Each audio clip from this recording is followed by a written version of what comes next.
Hi, and welcome to episode 10 of the Well Bible Reading Journey podcast. I'm so glad that you could join us this week, and I pray that God is blessing you. This week, we're going to be going through Genesis chapter 28, 29, and 30, Psalm chapter 10, and Matthew chapter 10. Those are the chapters we're covering in the well this week. And so I want to get right into the discussion. There's so much to discuss here.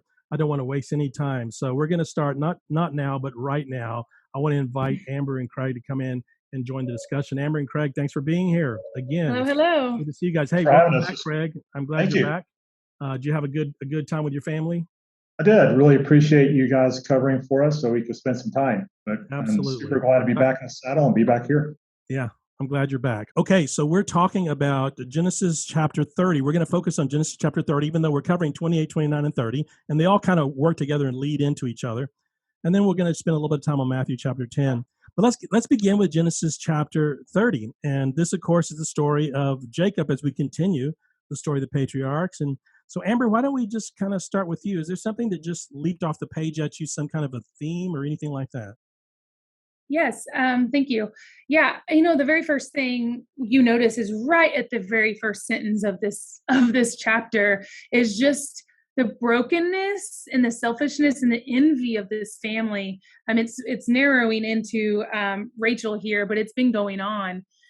If you envy is kind of this funny word where it's this feeling of unhappiness for someone else's good fortune, right? And not only that, but you want that good fortune for yourself.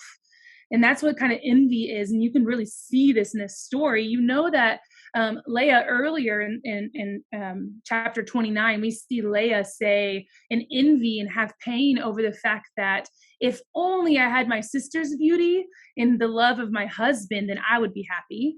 Yeah. And then you see here in these verses, Rachel saying the same thing. She's feeling pain. She's having envy. If only I could give my husband a son like my sister has, then I would be happy. Yeah. And it reminded me that so often we do that. We tend to look at other people and what people have, other people's good fortune, and instead of setting our eyes on God. And I just was reminded that it's not that wanting to have a son is inherently bad. No. Or not wanting your husband's love for you is not inherently bad. It was just the way that they focused on it. It was the envy for the other one that was pointed out. And I'm speculating here, but I wonder sometimes if they would have focused on God and said, hey, God, I would love the love of my husband, or hey, God, I would love a son, if things would have been a little different in the relationship with the family. Yeah. I think that ultimately God's promise God would have still made 12 sons, but maybe the relationship between the family would have been a little healthier. Oh, absolutely. And this whole theme of competition and jealousy and manipulation. So you have Jacob's character, which we've already gotten a taste of. He's a trickster. He's a manipulator.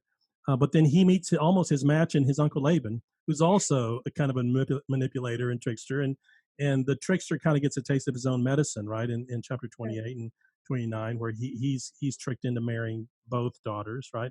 So there is definitely that theme. And when you said that, this is a silly analogy, but I think growing up, it always amazed me how people with curly hair envied those who had straight hair, and people who had straight hair wanted curly hair. And I always had wavy hair, which I hated. And it's crazy how we're always wanting what we don't have and what someone else have. Yeah, Craig, did you see I know you saw that the competition and jealousy. Was there anything else in here that kind of popped out at you?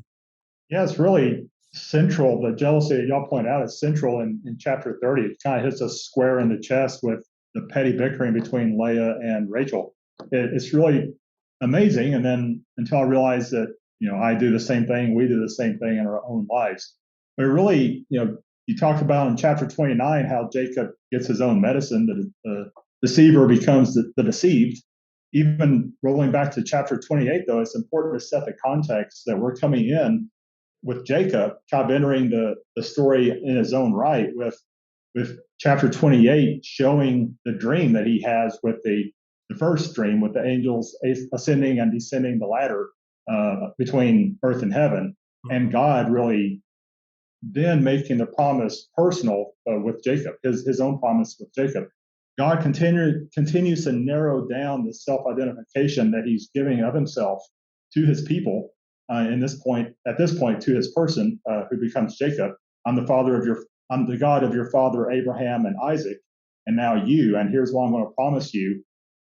But Jacob can't leave it there. He's got to add his own kind of provisions to the covenant. He says, "That's great, God, and I'll do what you say as long as you protect me while I'm traveling and give me food and clothing." So even when he's confronting God, he's always got to be wrestling a little bit more. He's got to be trying to trick that little bit much more out of the condition that we see himself or he sees himself in. And so he does get the agreement with God, and they do establish the covenant personally between Jacob and God, and that becomes at that place the stone that Jacob was resting on, a pillow for his head, becomes a pillar of worship and a sanctuary that Jacob sets up for God and for him to come back to. He names it Bethel, house of the Lord. And this is another example. We've seen this throughout Genesis, and we'll continue to see it throughout the Bible. This idea of what the Celtic Christians call this thin places. If heaven is truly where God is, it's not so much a place in the cosmos, it's where God is. And if this is, when God rushes into the world and interacts with us, we see heaven and earth overlapping and interlocking. And we see this sense of what Jesus talks about in the New Testament of the kingdom of God is at hand and it's rushing in. This is God literally rushing into our space, and Jacob is interacting with them. And we'll see as we progress that this is really the last time that God is going to make a personal one-on-one covenant until, of course, we have Moses and Jesus ultimately. But right. In this line in Genesis, we start to pivot with Jacob's children, where the promise that God makes is with the entire clan, entire 12 siblings. It goes from being a chosen person to the chosen people, and Israel becoming that chosen people as we go forward. Yeah, no, that's really good. That's really good. And we see this character of Jacob. One of the interesting things about that, as you said, where he reaffirms the Abrahamic promise he did it with Abraham, he did it with Isaac, and now he's doing it with Jacob. Extremely important. So that promise is continuing through that line. But how God uses these like imperfect people, really in some ways dysfunctional people, because the dysfunctionality or dysfunctional traits of Jacob really are passed down. His whole family becomes the same way. They all start manipulating, don't they? A big part of this story is Rachel and her manipulations, right? So, what's up with that? For instance, this place where they're going back and forth and almost trying to one up each other. Yeah. Amber, did you see that in that relationship where Leah and Rachel are really, it's vicious, right? I did. I was thinking about this and I was like, I kind of felt bad for all the other members in this story. They feel like they're being used as pawns. Yeah. And then I was like, more than pawns, it's almost like they're playing a poker game where like one of them is like, I bid you one wife and the love and beauty. And one's like, well, I will up you a wife and give you 4 sons. And then the other one's like, well, I will up you that and I'll give you my servant and she'll give you 2 sons. It's like a poker game. It's like nobody wins here. It's just a really bad gambling game. Like it's just bad gambling. In fact, I think it just really ruins the family. And then that related to me when I got to the very end of this chapter, very end of this Rachel part where God remembers Rachel and she does end up having a son. What made me so sad about that is that she finally bears a son after all this back and forth poker game. And she doesn't even have the ability to notice and give praise or thanksgiving or graciousness. Immediately, she just says, may the Lord add another son to me. She just wants more. She wants to continue this competition. And my heart was so sad because it really reminds me of people who do gamble. So when you get so caught up in being desperate, when people are desperate or they're having an addiction of some sort, which this is sort of what's going on here, is right. Even when you get the thing you wanted, it's never enough. Mm-hmm. You need more. So you might win a big game. You might win a game that you're playing poker or something, but that's never enough because you'll put it all back on the table and go after another one. And that's when you lose it all. And I feel like that's what's happening here. It makes me so sad to watch this story where Rachel finally gets that son. And then she just kind of was like, it's not enough. I want more. She just, I don't know. That just really hit me hard. That's Joseph's name. That's what it means, right? Add another. right? That's very interesting. It all does this whole chapters 28, 29, and 30. It's all really leading up to and setting up this verse 22, chapter 30, verse 22, where after all the manipulations that Rachel had gone through and Leah and all the bitterness and the anger and the petty, really petty jealousies going on, at the end of the day, it really comes back to God in verse 22, where it says that God remembered, God listened, and God opened up her womb and gave her a son, right? It's a big climactic moment, and it's all God. Nothing else really worked, right? Because it's interesting seeing with the mandrake cakes, right? Yeah. That's weird. I mean, that she's bartering. I mean, she's actually saying, "Give me the mandrake cakes, and you can sleep with my husband, right? Tonight, your husband. You get to sleep with him." Rachel almost seems to have this power over who Jacob sleeps with, apparently, and is willing to say, "You can have him for one night if you give me the cakes." What's happening there? Amber, Right. did you get anything from the Mandarin cakes? Did you study that at all? Yeah, I did. This is so interesting. So Reuben, who is the oldest of all the sons, he's probably around age 7 or so here. I did some looking up, and it's about harvest time. So he's out doing his work, what he would be doing to help the family, right? It's a Mm-hmm. family business. And when he was out doing the work, the harvest time, he came across this field of mandrakes. What's this, right? Well, Mm-hmm. mandrakes are these orange colored fruit that grew on these bushes, and they were called love apples, actually. And they were thought to have fertility powers. And what's really interesting about them is that when you pull up the root, they actually kind of look like a little baby. And Mm-hmm. for those who are big Harry Potter fans, you actually see this in Harry Potter, The Chamber of Secrets, that scene where they are pulling up the little seedlings and they scream. And it says if you pull up the adult ones, they will kill you. That's how bad they scream. And they pull them up, they look like little ugly babies. And that Yeah, actually, when you look them up, that's actually how they look like. right. And people to this day actually still believe they have fertility powers. So you see Rachel trying to use magic here, trying to Right. use magic to get fertile. And she does, but it's not because of her and the magic, it's because of God, which is No, important. no. In fact, the mandrake cakes end up working for Leah more than they do for That's Rachel. exactly Rachel right. says, That's "Give me the exactly mandrake right. cakes, I'll take them," and she does, and she doesn't get pregnant. But Leah got to sleep with Jacob, and she ends up Yep, pregnant. Right, right. So exactly. she's Yep. obviously she's fertile myrtle. Right. She's Mhm. anytime she's with him, she has babies. And Rebecca still, I mean, Rachel is still left out of the loop because she's desperate, and that's the thing to me. When people are desperate, right, Mhm. they fall for these things, these magic and divination and all that stuff. They just fall for it when they're so desperate. Yeah. And Rachel felt like she was the blessed one and the favored one, and she was. But Leah felt almost the opposite, like she was forgotten. She was just thrown in to the deal by her father because I guess he had to do something with her. Yeah. So she almost like Hagar. She's the forgotten one that is tossed aside and objectified, and God remembers and redeems through her fertility. And it's almost, I make a tie to our psalm here, Psalm 10, verse 1, just because we're reading it, and it's cool to interconnect our chapters here. But she's got to be crying out what the psalmist says. Why, oh Lord, do you stand far away? Why do you hide yourself in times of trouble? So she's got to be feeling that she's abandoned, and then God provides for her, and she's feeling very thankful through that, through Yeah. those through her children, which to your earlier point, Amber, Rachel doesn't seem to. Yeah. Yeah. And through all of this, absolutely, I think you've really touched into what she has to be feeling.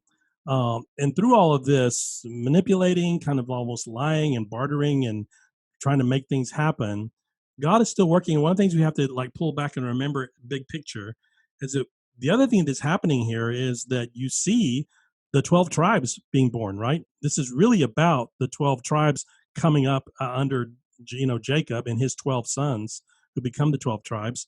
So when you get to verse 22, it seems almost like Jacob finally has this heir from his beloved wife, his most beloved wife. So he's going to, in his mind, this is Joseph, right? So from the beginning, it seems like Joseph, who's one of the youngest ones, and yet he's kind of going to be the heir, because as soon as he's born, right after he's born, it's Jacob says, "Okay, time to go back now," right? Yeah.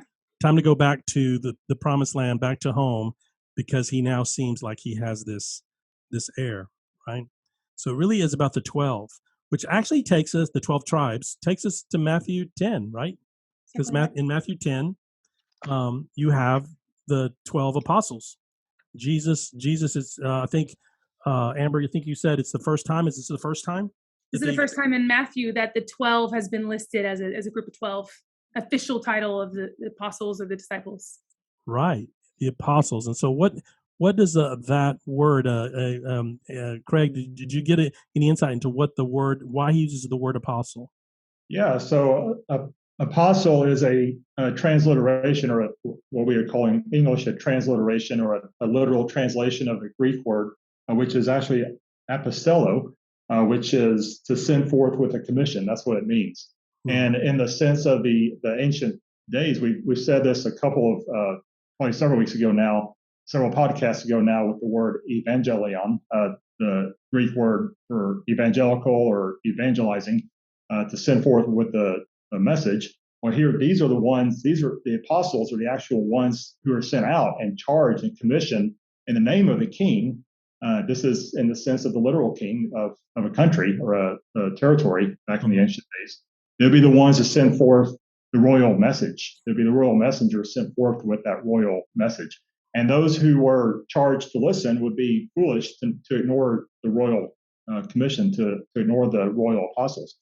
So in this sense, Jesus, the King, is sending out his apostles, his messengers, and we would be foolish not to listen to him. And we have you pointed out earlier the warnings at the end of chapter 10, Ellis, here, and we can get more into those, but it all ties together very nicely within that sense of these are the royal commissioners, and we see ourselves entering the story here. We're not apostles, of course, in the sense that they were, because we didn't spend time directly with Jesus in his physical presence.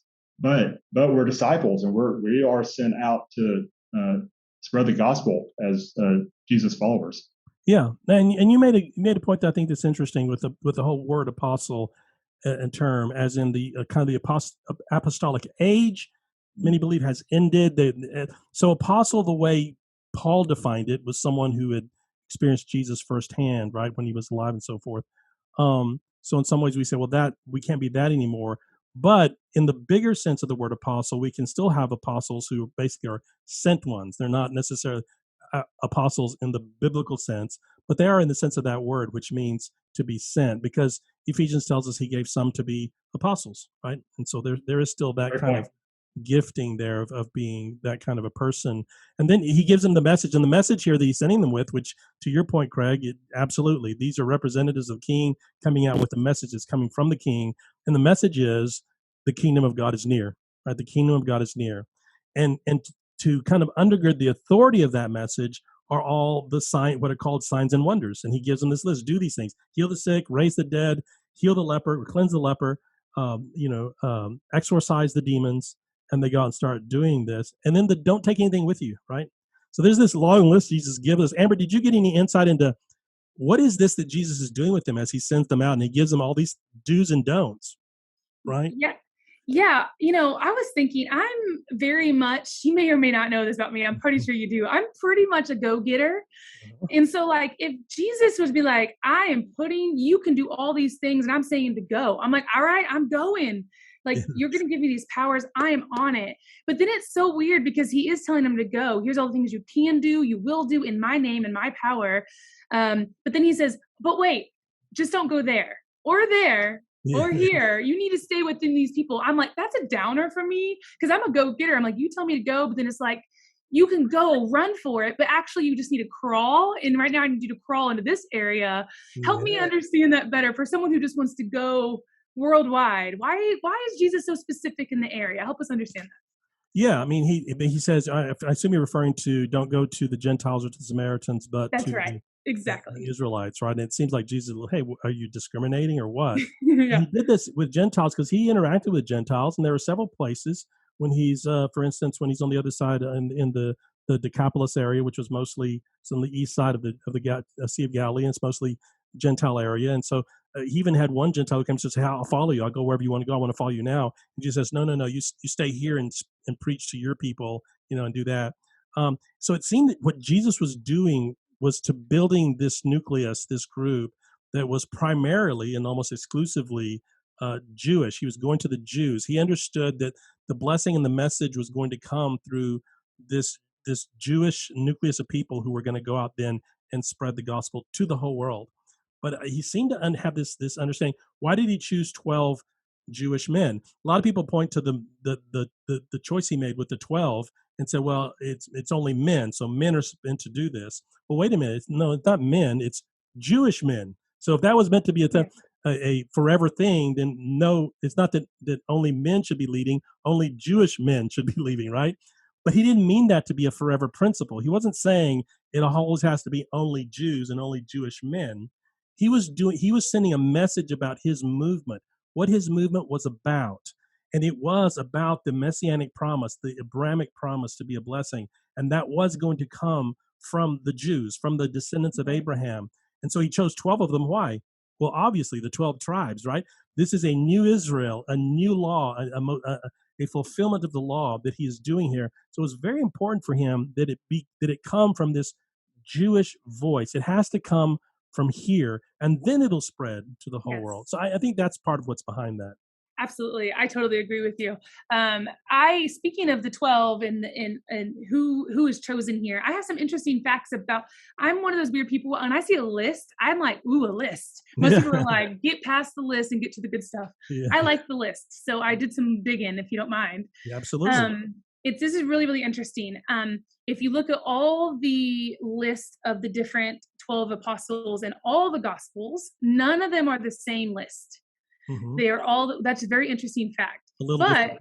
They're all a little different. But here's what's more interesting is what is similar. So I want to dig into what is so similar about all of these lists. And it's really, really good. At least I think it's cool. And I'm just nerdy.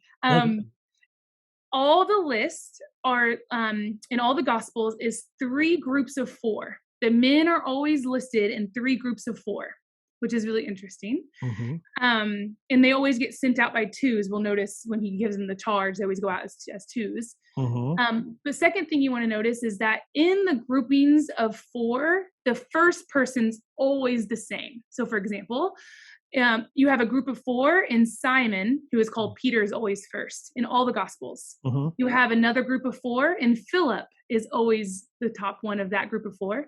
And then you have another group of 4 and James is always the first one listed in that group of 4. So we don't know for sure, but people who are smarter than me think that maybe there was some sort of ranking system within the disciples that we don't really know much about, but those guys were the top of the 4 listed. But every gospel is exactly the same in that way, which is really cool. Yeah. Also, Judas is always listed last. Yeah. I mean, I always wonder, I'm like, that one's kind of obvious, but he's always listed last, which I think is significant for all the gospels. Yeah. One more thing. Things that you notice about this specific list in Matthew. So if you look at Matthew 10, this list here, you have all 12 men, but only 3 of them give extra specific information about them. And that's intentional, it's always intentional. Mm-hmm. So you have only 3 of them that give you extra information. One of them is Matthew. He's the tax collector. That's his extra information. He's a tax collector. Mm-hmm. Well, why is that mentioned, right? We just learned about him last week in our podcast and in our reading.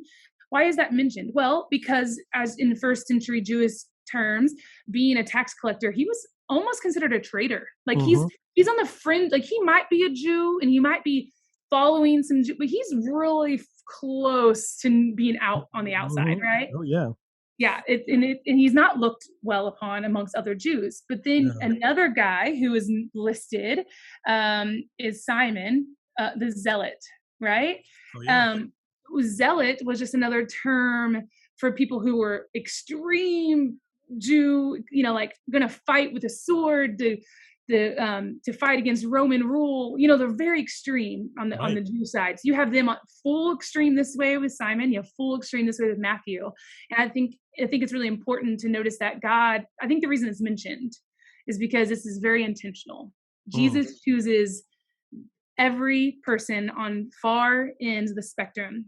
You would think that Simon and Matthew probably would not get along very well, but they have to get along. Oh, yeah. And it's and everything in between. Right. Yes, exactly. That's the point. Yeah. Mm-hmm. Absolutely. That's good. That's a good catch. I In the did. last one, Mhm. Judas, he's the only other one that has anything against him, and it says the one who betrayed him, because we know he does, and that's why it's listed, is because not only did he have people in the inner circle, but he had someone who we thought is in the circle, but his heart was moving away. I think it's important too. Yeah, you almost have. If you've ever read the book about Abraham Lincoln by Kearns, is is the team of rivals, right? Where Abraham Lincoln put together this cabinet. There were a team of rivals, and somehow it worked, right? And it was brilliant, actually, and exactly what they needed. So you have here this kind of same thing where almost a team of rivals that they're just, and you wonder, well, no wonder they were always kind of arguing and bickering and trying to figure out, and they all had different opinions, and they all seem to think, well, Jesus is going to be this earthly ruler and leader, right? And so you have the zealot who is all over that, right? He wants to overthrow Rome, and so that's why he's there. But it's interesting that Jesus sends them out. So they've been following him for a while, and so they've seen him, they've watched him. He's done all these miracles, and now he's sending them out to do the same. And he tells them not only to go to these certain people, as you pointed out, Amber, but he also tells them, don't take anything with you, right? Don't take anything with you. It's almost this complete and total dependence on God, just this stripping all the way down to the absolute bare necessities, the sandals on your feet, a staff. That's it, right? And then go and just depend completely on God.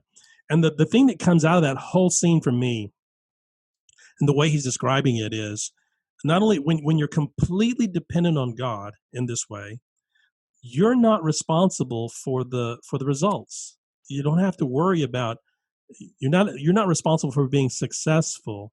God's the one who makes you successful. Mhm. You're just responsible for being obedient and going out there and doing it. I mean, Craig, did you get anything on that, or along those lines, in that whole scene Yeah, with where he sends them out?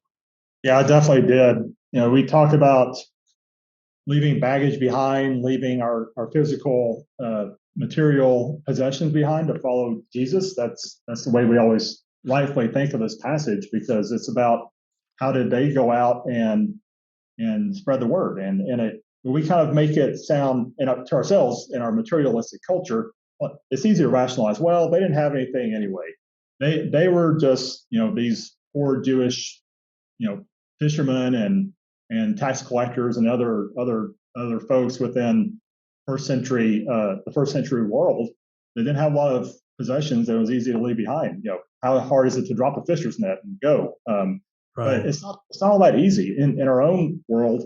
Even if we don't want to go as far as giving up our possessions, how good are we at losing our emotional baggage, our feelings of guilt and shame and retribution and anger that continue to drag us down and keep us away from following Christ and focusing on Him? Hmm. We're you rightfully pointed out this morning in your sermon, Ellis, that we had Ash Wednesday this past week, and so now we're in the season of Lent. Hmm. In the season of Lent, which is our preparatory journey to get our hearts right for Easter and get ready for the resurrection of our Lord, there's that period of reflection and the ability to look within ourselves and our relationship with Jesus, and understand what is that baggage that's weighing us down, and what can we give up and discard during the Lenten season so we can focus more on Jesus.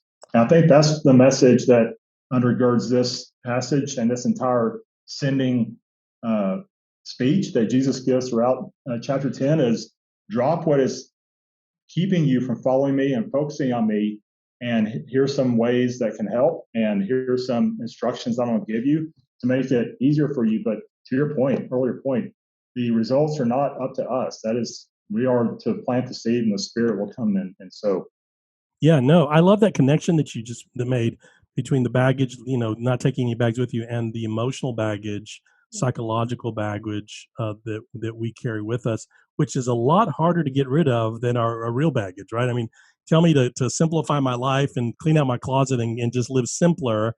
That's really attractive to me. I like that idea. I like the idea of having, I have too much junk. I like the idea of getting rid of my physical stuff to travel lighter, but to start telling me, well, you also have to. There's a lot of people you have to forgive.